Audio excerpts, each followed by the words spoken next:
Hi friends, welcome to my channel Lakshmi garden. ఇవాళ video ఏంటంటే, నేను ఇప్పుడు ఉల్లికాడలు హార్వెస్ట్ చేశాను.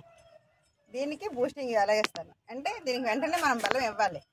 ఏదేనే హార్వెస్ట్ చేశాక మనం బలం ఇవ్వాలి దానికి. ఇది ఉల్లికాడలు కాబట్టి, ఇది పువ్వు రాకూడదు కాబట్టి ఇంకా మనం దీనికి బలం ఇస్తున్నాం. అదే మనకి పూత వచ్చే చెట్లు అనుకోండి, ముందు పూత వస్తాయి కదా, కాయ వస్తుంది, దానికి ఫస్ట్ వేరే బూస్టింగ్ ఇవ్వాలి, అంటే వేరే బలం ఇవ్వాలి. దీనికి ఒక రకంగా ఇవ్వాలి. దీనికి ఏంటి ఇవ్వాలంటే, మన కిచెన్లోనే అంతా ప్రతిదీ మన కిచెన్లోనే వస్తుంది. మన కిచెన్లో వచ్చేది ఏంటంటే రైస్ మనం వండింది రాత్రి మిగిలిపోతుంది. మిగిలిపోయిన రైస్ పడేయకండి, దాన్ని ఒక బాక్స్లోనే స్టోర్ చేయండి. నాకు ఇలాగ ఇందులో పెట్టుకున్నాను. ఈ బాక్స్లో మిగిలిపోయింది రైస్, మిగిలిపోయింది. దీన్ని నేను ఏం చేశాను, రైస్ పెట్టాను, మళ్ళీ అన్నం ఓర్చుకుంటే ఆ గంజి వస్తుంది, గంజి వేసాను, బియ్యం కడిగి నీళ్ళు వేసాను. మొత్తం 3 days వరకు ఇలా ఉంచాను. చూడండి, ఇది మీకు చూపిస్తాను అనండి. చూడండి ఎంత మెత్తగా అయిపోయిందో, పేస్ట్ లాగా. చూడండి, ఇది రైస్. అది ఇలాగ 3 days అయింది కాబట్టి ఇలాగ మెత్తగా ఎంత బాగా పలవరిస్తుంది. ఇది బ్యాడ్ స్మెల్ అయితే రానే రాదు. చూడండి ఇలాగా. దీన్ని మనం ఏం చేస్తాను, ఇందులో తీసుకుందాం కొద్దిగా. ఇలా ఉంచుకుని దీనికి ఎంత సరిపోతుందో అంతే ఇస్తాను. ఈ మొక్కకే కదా ఇప్పుడు ఇవ్వాలి మనం. ఇలాగ ఇంత తీసుకోవాలి. దీనికి సరిపోయింది గుప్పుడు. ఇలాగా ఇంత తీసుకొని, వీలైతే కవ్వం కొట్టండి. ఇలాగా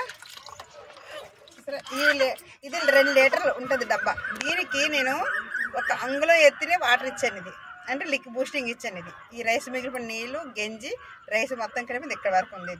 దీనికి 2 లీటర్ల నీళ్ళు కలిపేస్తాను. అంటే అదంత పవర్ఫుల్, అంత కలపాలి మనం. అంత కలపాలి. ఎంత కలిపితేనే కానీ అది, లేదంటే మొక్కలు చచ్చిపోతాయి, మాడిపోయి చచ్చిపోతుంది. ఇలాగా ఈ వాటరు దీనికి బూస్టింగ్ ఇవ్వచ్చు. మనకి చిక్కుడు పాదులు ఉంటాయి కదా, దానికి తేనె బంక పెట్టేస్తుంది, దానికి స్ప్రే చేయాలి. దానికి కూడా బాగా పనిచేస్తుంది. వంగ మొక్కలు కూడా పనిచేస్తుంది. ఇది చూడండి, ఇలాగ మనం ఒక స్ప్రే బాక్స్లోని వేసుకొని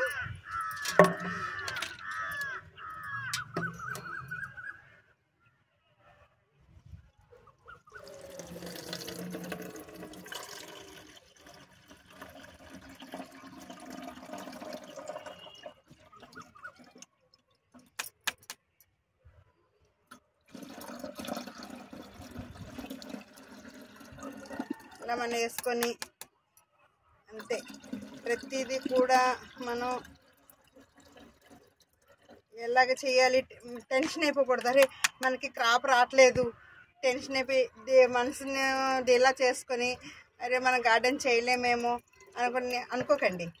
ఉన్నాయి, ప్రతి దానికి సొల్యూషన్ ఉంటుంది. ప్రతి మొక్కకి మనం ఎలా పండించుకోవాలో దానికి ఒక సొల్యూషన్ ఉంటుంది.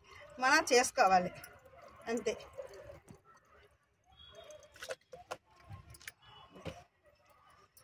ఇలాగా పెట్టుకొని స్ప్రేగా ఈజీగా నీట్గా వస్తుంది. అలాగా చూడండి, మనం ఇలాగ ఇచ్చుకోవాలి. ఎక్కడైనా ఏదైనా చీడపీడలు ఉంటే పోతాయి.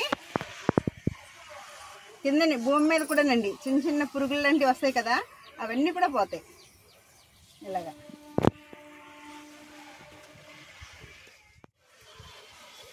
ఇలా చేసుకోవాలి. మనం చేసే విధానం తెలుసుకుంటే చాలా ఈజీగా ఉంటుంది గార్డెన్ చేయడం.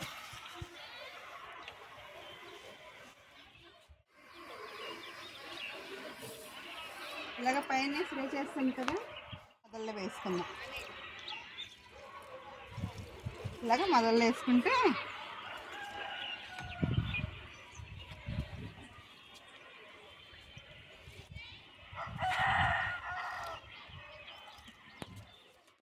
Milli bugs పట్టుకున్నాయి. మనం టెన్షన్ అవుతాం, అయ్యో ఇది మిల్లీ బగ్స్ పట్టుకునే చేతితో తీయాలి. యాక్చువల్గా అయితే సగం పని మన చేతుల్లో చేసేస్తాయి, చేతులతో నలిపేయాలి. నలిపాక ఇంకా మనకు పోలేదనుకోండి, ఇలాగా చూడండి, ఇది చూసారా చీమలు పట్టేసి ఎలాగైపోయో చూడండి. చూడండి ఎంత పూత వస్తుంది, కానీ చేయలేం కదా. కొంతమంది చేయగలం, కొంత పిల్లలు చేయలేరు కదండి. పెద్దవాళ్ళం కాబట్టి మనం చేసేస్తాం. పిల్లలు ఈవేళ గార్డెన్ చేయడానికి ఇంట్రెస్ట్ పెడుతున్నారు. వాళ్ళ కోసం సులువుగా చేసేది ఇది.